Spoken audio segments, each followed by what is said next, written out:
I am Ashok Kumar Sharma, the chairman of People Welfare Foundation and the director of AK Study Center. Today I am going to clear and discuss about the success strategy of CGL, SSC CGL, how to crack SSC CGL. तो SSC CGL को crack कैसे करें इसके बारे में short में guidelines देना चाह रहा हूं। अगर इस गाइडलाइंस को ध्यान में रखते हुए विद्यार्थी अगर तैयारी करेंगे तो 100% गारंटी है कि सीजीएल एसएससी सीजीएल क्रैक होना ही है, निकलना ही है।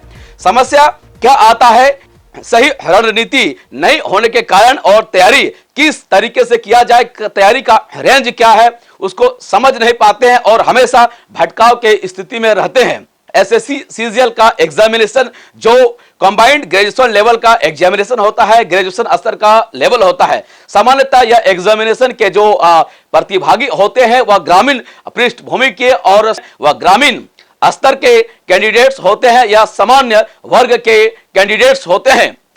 उनमें से अधिकतर विद्यार्थियों को उस स्तर का जो है गाइडलाइंस नहीं मिल पाता है और उस स्तर का फैकल्टी के द्वारा मार्गदर्शन नहीं होने के कारण या यूं कहे सही जानकारी या सही गाइडलाइन सही तरीका पता नहीं होने के कारण और भटकाव के चलते उनका एनर्जी जो है विद्यार्थी का गलत दिशा में चला जाता है और तैयारी सही तरीके से नहीं कर पाते हैं। कारण है विद्यार्थियों का मार्गदर्शन गाइडलाइंस जो है बचपन की अवस्था से ही, स्कूलिंग लेवल से ही हमेशा भटकाव जैसा भटकाव रहता है और सही तरीके से नहीं कर पाते हैं। अगर विद्यार्थी में सही मार्गदर्शन हो और स्कूलिंग ही सही प्रकार से हो, अगर वह प्राइमरी स्कूल की पढ़ाई विद्यार्थी अच्छा से करता है, हाई स्कूल का पढ़ाई बहुत बेहतर तरीके से ही कर लेता है और थोड़ा सा ग्रेजुएशन स्नातक का पढ़ाई कर लेता है तो इतना ही काफी है सीजीएल एसएससी सीजीएल जैसे एग्जामिनेशन को आराम से क्रैक कर लेने के वास्ते। समस्या यह होता है कि विद्यार्थियों का स्कूलिंग ही सही तरीके से नहीं होता है, सही तरीके से पढ़ाई, सही मार्गदर्शन में पढ़ाई स्कूल लेवल से ही विद्यार्थी नहीं करते हैं और इंटरमीडिएट पर नहीं करते हैं और ग्रेजुएशन स्तर पर नहीं करते हैं और ग्रेजुएशन के बाद वह तैयारी में लगते हैं और फिर उसके बाद भी वह भटकते रहते हैं, वह भटका और सही मार्गदर्शन ना होना। इसका कई कारण है। एक तो योग्य टीचर, योग्य फैकल्टी के संपर्क में विद्यार्थी नहीं रहते हैं। जो टीचर होते हैं, टीचर का अधिकतर योग्य टीचर उस स्तर का गाइडलाइंस विद्यार्थियों को नहीं देते हैं या समानता नहीं दे पाने के कारण विद्यार्थी को सही मार्गदर्शन नहीं मिलता है और वह गलत दिशा में, भटकाव की दिशा में तैयारी करता है। और एक जो है लकीर के फकीर सोच, पुरानी सोच और एक जो माइंड और एक जो हवा जो विद्यार्थियों में है, मैथ के प्रति जो बचपन से ही विद्यार्थियों के दिमाग में घुसा दिया जाता है टीचर के द्वारा, ट्यूशन मास्टर के द्वारा, स्कूल मास्टर के द्वारा और बाद में कंपटीशन का तैयारी करने वाले मास्टर के द्वारा ही कि केवल मैथ पढ़ना चाहिए, केवल मैथ ही एग्जामिनेशन का तैयारी होता है। यही एटीट्यूड जो है अंततः अधिकतर विद्यार्थियों को कामयाब नहीं होने देता है और यही एटीट्यूड के चलते विद्यार्थी अनसक्सेस हो जाते हैं। नहीं तो एसएससी सीजीएल जैसा एग्जामिनेशन का तैयारी करना बहुत ही सामान्य नॉर्मल सी प्रक्रिया है और ग्रेजुएशन के बाद तैयारी करने का कोई जरूरत ही नहीं है। मैं कह रहा हूं, इस बात को गौर कीजिएगा कि अगर स्कूल की पढ़ाई ठीक से हो रही है, सही मार्गदर्शन अगर स्कूल के लेवल में ही हो गया है, 10 लेवल तक ही अच्छी तरह से पढ़ाई हो गया है तो मान के चलिए कि एसएससी सीजीएल की तैयारी 10 और इंटरमीडिएट लेवल तक विद्यार्थी पहुंचते पहुंचते वही उसका तैयारी खत्म हो जाता है और उससे ज्यादा का स्तर का समानता एग्जामिनेशन में क्वालिफाइंग करने के लिए, क्रैक करने के लिए उससे ज्यादा पढ़ने का जरूरत ही नहीं है। लेकिन समस्या है कि इंटरमीडिएट ही नहीं, ग्रेजुएशन उसके साथ उसके बाद भी 3 वर्ष की पढ़ाई, 5 वर्ष की पढ़ाई, 4 वर्ष की पढ़ाई ग्रेजुएशन करने के बाद और फिर उसके बाद फिर तैयारी 3, 4, 5, 6 साल तैयारी करने के बाद भी विद्यार्थी भटक रहे हैं। तो अब भटकने का कोई जरूरत नहीं है। इस वीडियो को ध्यान में रखिएगा और इस मार्गदर्शन को ध्यान में रखिएगा। मैं ये नहीं कह रहा हूं कि मैथ के प्रति जो है दृष्टिकोण आपको मैथ के प्रति लगाव नहीं होना चाहिए। मैं कहने का मतलब है मैथ भी अनिवार्य चीज है। मैथ के नॉलेज के बिना, अच्छा नॉलेज के बिना समानता तो कोई भी जनरल कंपटीशन समानता एकाध को छोड़ के निकलने वाला है ही नहीं। तो मैथ तो पढ़ना है लेकिन मैथ ही तैयारी नहीं करना, मैथ ही हमेशा नहीं पढ़ना है शुरू से जो लेवल है। तो हम ये थोड़ा सा विद्यार्थियों को ये स्ट्रेटेजी बताने जा रहे हैं कि किस स्ट्रेटेजी से स्कूल से ही पढ़े ताकि वह इंटरमीडिएट के स्तर पर आते ही और वह जब ग्रेजुएशन करेंगे पहला बार में ही वह कामयाब हो जाएंगे, सक्सेस होंगे। इस स्ट्रेटेजी से अगर पढ़ते हैं, जो अभी विद्यार्थी स्कूलिंग में 7, 8, 9, 10 में पढ़ रहे हैं या इंटरमीडिएट 11, 12 में पढ़ रहे हैं या 13, 14, 15 ग्रेजुएशन में पढ़ रहे हैं, इसको ध्यान में रखिएगा। तो ग्रेजुएशन होते होते ही आपका तैयारी रहेगा और आप क्रैक करेंगे और 100% नहीं 1000% गारंटी है। इस तरह से तैयारी करेंगे तो कोई भी, चाहे कितना भी कंपटीशन रहे, चाहे कितना फॉर्म भरा है, चाहे 4 लाख, 5 लाख, 2 लाख, कितना भी कैंडिडेट इसमें फॉर्म भरे, लेकिन आज जो विद्यार्थी इस स्ट्रेटेजी से तैयारी करेंगे उनका सबका सक्सेस मतलब होना ही होना है और ये पढ़ाई बिल्कुल बेकार जाने वाला नहीं है। तो स्ट्रेटेजी क्या होना चाहिए, थोड़ा सा देखिए, हम थोड़ा बोर्ड में बता देते हैं, देखने का प्रयास कीजिएगा और थोड़ा सा सुन लीजिए। पहले इधर देखिए, पहले जो एसएससी सीजीएल का जो पैटर्न था कुछ थोड़ा सा दूसरा पैटर्न था और अभी का पैटर्न जो है थोड़ा दूसरा हो गया, लेकिन इसको समझने का प्रयास करना पड़ेगा। देखिए, भूल भुलैया में नहीं जाइएगा, कंफ्यूजन में नहीं जाइएगा। ये होता है कि विद्यार्थी हमेशा कंफ्यूजन में रहते हैं, बहुत सारे टीचर जो होते हैं दिग्भ्रमित करते रहते हैं, सही गाइडलाइंस देते नहीं है और बाद में समय समय पर बहुत सारे आयोग या बहुत सारे व्यक्ति भी, जो प्रशासनिक व्यक्ति भी बहुत सारा स्ट्रेटेजी अपनाते हैं और वो अपना दोष नहीं लेना चाहते हैं। नतीजा होता है कि विद्यार्थियों को सही मार्गदर्शन नहीं हो पाता है। देखिए, सच जो होता है ना कड़वा होता है और इस कड़वा सच्चाई को अगर एक्सेप्ट आप विद्यार्थी कर लेंगे तो सक्सेस से आपको कोई नहीं रोक सकता है। लेकिन अगर बिल्ली की तरह आंख मूंद के दूध पिएंगे और सोचेंगे कोई नहीं देख रहा है और तो यह गलतफहमी होगा और इस तरह से वन साइड अगर तैयारी करेंगे और पुरानी सोच अगर माइंडसेट है उसके आधार पर तैयारी करेंगे और जो वास्तव में वस्तु स्थिति है उसको अगर नहीं समझेंगे तो सफलता मिलने वाला नहीं है। तो बस थोड़ा सा चीज है, इसको समझिए और बुरा मत मानिए और उस हिसाब से अपना आपको ढालिए और काम कीजिए, देखिएगा सफलता आपको चुटकी में मिलेगा। तो पहले जो क्वेश्चन का पैटर्न था एसएससी सीजीएल में, मैथ का जो क्वेश्चन पूछा जाते थे 100 क्वेश्चन मैथ का पूछा जाता था और 200 क्वेश्चन 200 क्वेश्चन इंग्लिश से पूछ दिया जाता था और यही सफलता का आधार था। सामान्यतः जो ग्रामीण स्तर से या समान स्तर के विद्यार्थी आते थे और एसएससी सीजीएल जैसा एग्जामिनेशन में बैठते थे तो पहले ही उनका इंग्लिश के प्रति दृष्टिकोण मतलब पुअर, घटिया दृष्टिकोण होना, नजरिया खराब होना, इंग्लिश को पढ़ना नहीं और इंग्लिश को विदेशी भाषा समझना और इस प्रकार का गलत नजरिया, मेहनत ना करना और इंग्लिश की तरह नहीं सीखना और इस इंग्लिश को सम्मान नहीं देना और उसका नतीजा क्या होते थे, अधिकतर विद्यार्थी चाहे वह मैथ में कितना भी पारंगत क्यों नहीं हो वह सफल नहीं करते थे। और जो पहले मैथ के साथ इंग्लिश में जिसका बढ़िया होता था, क्योंकि मैथ का क्वेश्चन 100 है तो इंग्लिश का क्वेश्चन 200 था, मतलब उसे 2 गुना पहले भी योगदान था और इंग्लिश के चलते विद्यार्थी डर जाते थे, इंग्लिश का तैयारी अच्छा नहीं हो पाता था। लेकिन अब क्या किया, वही पैटर्न को आप देखेंगे, आप थोड़ा सा नया चेंज किया तो थोड़ा बोर्ड में ही दिखा देते हैं ताकि आप थोड़ा और समझेंगे, क्योंकि हम अगर कम्युनिकेशन करते हुए बोलेंगे तो थोड़ा कैच नहीं कर पाएंगे, तो थोड़ा दिखाते हुए आप लोग को बोलेंगे। तो देखिए, आप जो नया पैटर्न आया खंड 1 की परीक्षा होगा जिसमें मैथ का जो 30 क्वेश्चन पूछा जाएंगे। जो नया पैटर्न है उसमें मैथ के 30 क्वेश्चन 30 क्वेश्चन पूछे जाएंगे और रीजनिंग के 30 क्वेश्चन पूछे जाएंगे। तो देखिए, पहले 100 क्वेश्चन मैथ के पूछे जाते थे, अब 70 क्वेश्चन कम कर दिया गया और मैथ का क्वेश्चन कर दिया 30। तो आप देख सकते हैं कि जो खंड 1 की परीक्षा है मैथ में 30 क्वेश्चन अब नए पैटर्न के हिसाब से पूछे जाएंगे और 30 क्वेश्चन रीजनिंग से पूछे जाएंगे। और उसके बाद खंड 2 की परीक्षा होगी तो इंग्लिश का 45 क्वेश्चन पूछे जाएंगे। तो इस बात का गौर कीजिएगा, देखिएगा इंग्लिश का 45 क्वेश्चन है और मैथ का 30 क्वेश्चन है, जबकि मैथ के प्रति हुआ है कि मैथ ही पढ़ना है और मैथ ही जो होता है हर चीज का एक बुद्धिमत्ता का एक परिचय होता है या कंपटीशन का परिचय होता है। ये बिल्कुल जो घटिया और गलत सोच है, आप यहाँ पर देखने कोशिश करेंगे कि जहां पर 30 क्वेश्चन मात्र मैथ का है तो इंग्लिश का योगदान 45 क्वेश्चन है, डायरेक्ट यहां से भी ज्यादा है, मतलब 15 क्वेश्चन यहां पर अलग है। तो कहने का मतलब नंबर ऑफ द क्वेश्चन तो अलग कर दिया गया है, लेकिन रेशियो परसेंटेज वही है। पहले जैसे मान लिया 100 क्वेश्चन था, इंग्लिश का 200 था, मैथ का 100 तो इंग्लिश का 200। अब वहीं पर रीजनिंग का 30 कर दिया गया तो इंग्लिश का क्वेश्चन जो है 60 नहीं करके 45 कर दिया है। तो आप देखने का कोशिश करेंगे कि फिर भी जो है इंग्लिश का एज जो है उसका बढ़त लगभग 2 गुना के आसपास ही हम कह सकते हैं, मतलब यहाँ पर ट्रेंड है।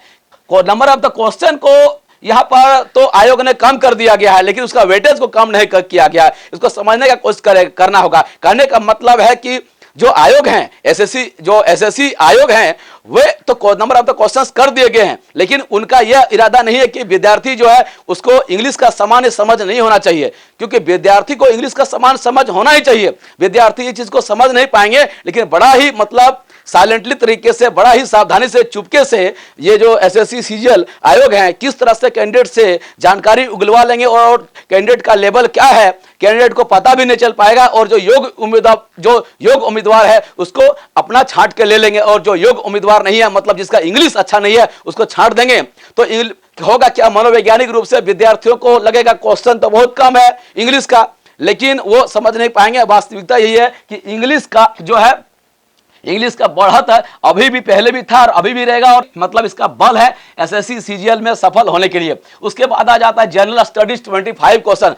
तो जनरल स्टडीज में कौन सा क्वेश्चन रहेगा? जनरल स्टडीज में क्वेश्चन जो रहेगा वह हिस्ट्री से क्वेश्चन रहेगा, ज्योग्राफी से क्वेश्चन रहेगा, फिजिकल ज्योग्राफी से क्वेश्चन रहेगा, इकोनॉमिक्स से क्वेश्चन रहेगा, सिविक्स से क्वेश्चन रहेगा, पॉलिटिक्स से क्वेश्चन रहेगा, और उसके बाद उसमें मर्ज रहेगा जो करंट अफेयर्स वगैरह है। तो ये जीएस का ही डायरेक्ट और इनडायरेक्ट उसमें योगदान है। तो ये जीएस जनरल स्टडीज का क्वेश्चन 25 रहेगा, और उसके बाद जब ये 2 चरण का एग्जामिनेशन जब विद्यार्थी क्वालिफाई कर लेंगे तो एक कंप्यूटर का, सामान्य कंप्यूटर का नॉलेज जो क्वालिफाइंग रहेगा उसको भी क्वालिफाई करना है। तो ये इस प्रकार से इतना चरण का जब एग्जामिनेशन इस प्रकार से इन सारे चीजों में जब क्वालिफाई करेंगे तो विद्यार्थी हो जाएंगे। कहने का मतलब है कि आप देख सकते हैं कि total number of the question कितना है। एक तरफ से मान लीजिए 30 है रीजनिंग, इंग्लिश का क्वेश्चन हो गया 45, और उसके बाद जनरल स्टडीज का हो गया 25, और कंप्यूटर क्वालिफाइंग है। तो आप देख सकते हैं 5 दूनी 10 और 4 दो 6 और ये 10, 100 क्वेश्चन, टोटल 40,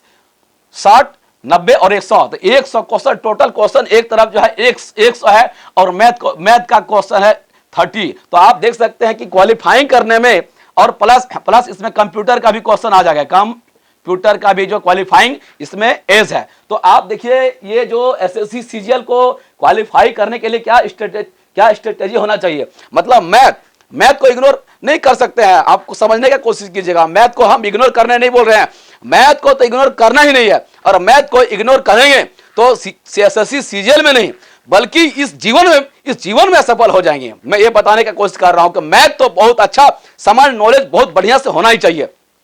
तो मैथ कितना जरूरी है, ये सब एग्जामिनेशन में अगर आप मैट्रिकुलेशन लेवल तक जो सामान्य समझ आपका मैथ का बढ़िया से कमांड है, बस उतना ही काफी है। और थोड़ा सा अगर आपको डाउट है, कंफ्यूजन है, तो आरएस अग्रवाल का समान रूप से एक बार बना लीजिए, प्रैक्टिस अच्छा से कर लीजिए। उसके बाद किसी भी एग्जामिनेशन में आपको ज्यादा पढ़ने का जरूरत है ही नहीं मैथ, लेकिन जहां पर आपको ताकत देना, कहां पर देना है, तो देखिए इंग्लिश पर आपको वहां पर वेटेज देना है। और इंग्लिश में कई लेवल से आपको वहां पर पूछा जाएगा, ग्रामेटिकल लेवल है, चाहे वहां पर जो वर्ड मीनिंग लेवल पर है, कॉम्प्रिहेंशन लेवल है, जिस लेवल पर है उसी लेवल पर क्वेश्चन, चाहे वह ऑब्जेक्टिव ही क्वेश्चन क्यों नहीं रहे, या किसी एग्जामिनेशन में सब्जेक्टिव क्वेश्चन ही क्यों नहीं रहे, तो उससे फर्क नहीं पड़ता। फर्क पड़ता है नॉलेज का स्तर क्या है। एक अच्छा नॉलेज होना चाहिए, बहुत बेहतर नॉलेज नहीं हो, लेकिन एक अच्छा नॉलेज होना चाहिए, क्योंकि यह बहुत बड़ा योगदान दिए। सबसे ज्यादा क्वेश्चन किसमें है? इंग्लिश में ही है। और इसी चीज को जो है विद्यार्थी क्या करते हैं, उसको इग्नोर करते हैं, गार्डियन लोग इग्नोर करते हैं। इंग्लिश बोलते हैं विदेशी भाषा है, इंग्लिश पढ़ के क्या अंग्रेज बनोगे?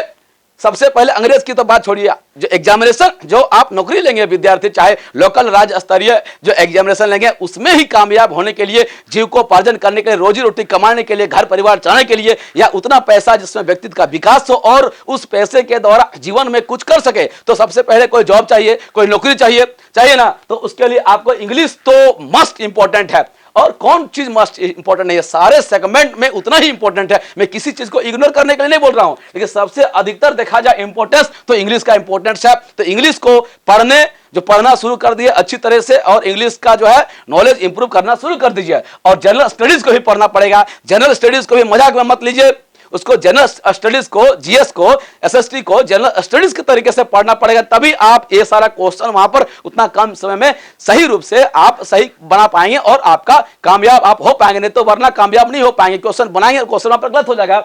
उसी प्रकार से कंप्यूटर का भी समान नॉलेज होना चाहिए।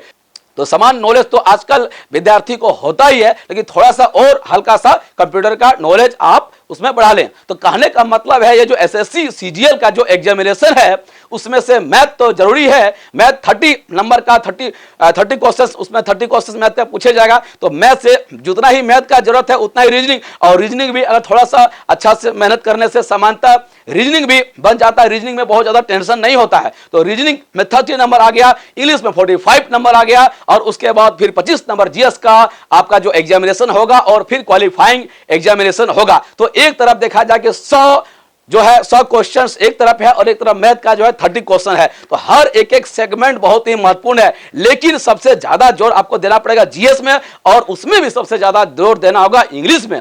और इस तरह से आप थोड़ा सा आप अपना पर्सनल डेवलपमेंट के ऊपर भी आप ध्यान देंगे तो ऐसा हो ही नहीं सकता कि एसएससी सीजीएल का जो है एग्जामिनेशन नहीं निकले, क्योंकि यह एग्जामिनेशन बनाया ही गया है एक सामान्य औसत स्तर के विद्यार्थियों के लिए, ताकि जाके वहां पर आप एक कर्मचारी स्तर का आप विद्यार्थी आप काम कर सके, या बहुत आईएएस आईपीएस या इस प्रकार का बहुत ही टफ एग्जामिनेशन नहीं है। तो सही अप्रोच के साथ तैयारी करने का जरूरत है, और इस एग्जामिनेशन से कोई भी डरने का जरूरत नहीं है। बहुत बाकी जितना फॉर्म भरता है वह भीड़ है, केवल भीड़, क्वालिटी नहीं है। क्वालिटी करेंगे आप, एक स्टूडेंट अच्छे से तैयारी करेंगे तो आपका होगा पहले तैयारी, चाहे 2 लाख 4 लाख 5 लाख विद्यार्थी दें, कोई फर्क नहीं पड़ने वाला है। और सबसे पहला बात है, सबसे महत्वपूर्ण बात है कि स्कूलिंग आप ठीक से कर लेंगे तो यही से आपका तैयारी हो जाएगा। एक्स्ट्रा कंपटीशन का कोई चीज का तैयारी करने का जरूरत नहीं है। और इसके बाद और अलग से आपको किसी भी प्रकार का मार्गदर्शन चाहिए तो सारा वीडियो हमारे यूट्यूब में भी देखिए, कंपटीशन से संबंधित, जीएस से संबंधित सारा वीडियो आपको यहां पर मिलने वाला है। और कमेंट कीजिए, लिखिए